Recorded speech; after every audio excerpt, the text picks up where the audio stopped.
Hey everybody, I want to get on here and talk about that topic I keep pushing this week, the separation between performance and healing, like a performance in life and healing. We tend to think that we can or have to do these things in life first and then focus on healing later.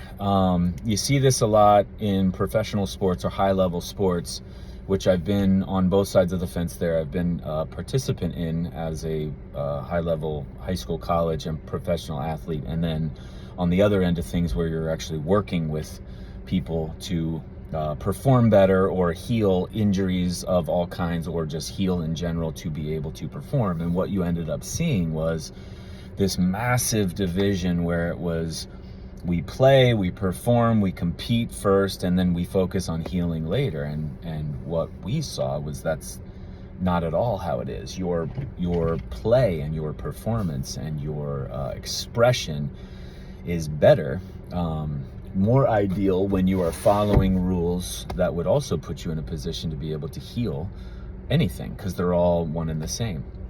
And so getting a wave of Zooms where there are people coming with sports backgrounds and wanting to improve in their sport. And so it's exciting to me when you get anybody willing to change. I'll work with anyone who's ready to do this. But then in that, to go back and have me present to me as I would have if I were, trying to be the best player in the state in your sport in high school, or just be able to make a team or get a scholarship, or to be able to walk on somewhere in college, or to be able to, sign a contract or have a 20-year high level, and then to be able to walk away from that and all the elements put in place that would put you in a position to be able to make team, be the highest level you could be, sign contracts, continue to provide for family with this talent and gift that you love doing, and then also when that's over, be able to not miss stride, not break stride, and understand what it's like with all the elements in play to be able to heal, to be able to recognize why your body would respond the way it does within the life that you're choosing, why that would make sense, why your body would never be wrong, why performance in your sport and performance in life, or performance in the arts and creativity and music and expression and performance in life aren't any different. And then to have all these people, no matter how long they choose to do what they're doing, be able to have these lives that are true and human, and take it to the ends of however long they choose to be here.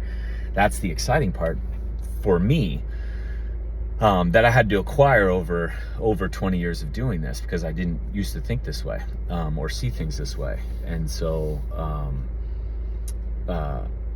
it also is in counter to this. We see this in society a lot. We always interview or get the books of and the manuals of what's the recipe for success, or the recipe for elite.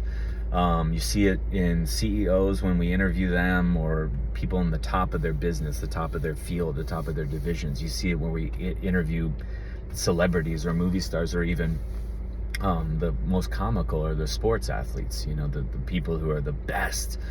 And you hear them talk, and it's usually these canned responses, which is like, no shit, animals have figured out how to do this stuff. They're just putting this stuff together into their expression of words to be successful. And that's also relative to what you think success is, right? And what you think, what you value and what you believe in. And it's not even what you believe in, because you can believe a cut doesn't heal. You can believe the body doesn't, but it's sitting there right in front of you that it does. So, but they'll go in and they'll give these no shit recipes, like no shit, to do all these things, to want it more than anybody else, to sacrifice certain things, to be rigid here and to open here and listen to you and intuition and work hard and grit and resilience and strength and do all these things. Yeah. To be 20-year veteran, top Forbes, top whatever, to be a CEO of whatever, be the highest Grammy award, like all these things. Like, okay, no shit.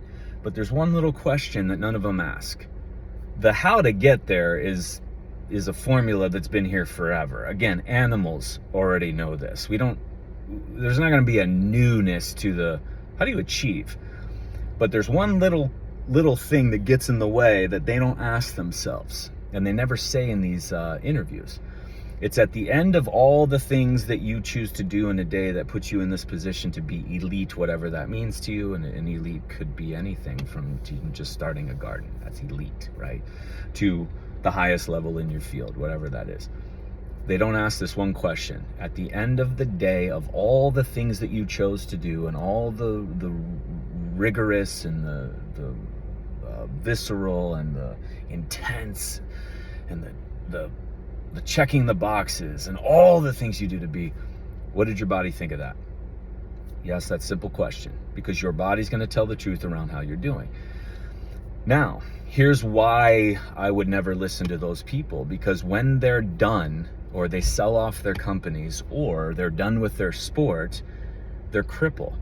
They have all these chronic scenarios, and they don't live these really quality lives, but they did this thing that put them in a position to earn this ability to express and compete and be the best and go down the history books and make all this money and make all this, and earn all this freedom that gives you the opportunity to do all these things that you want to do, but you have nothing to show for it afterwards as you are hobbling around in the record books. Or the CEOs, they have a healing expression that looks like, and they're telling you is a sickness or a disease, and they experience it, but they don't have any idea why it happened, what to do.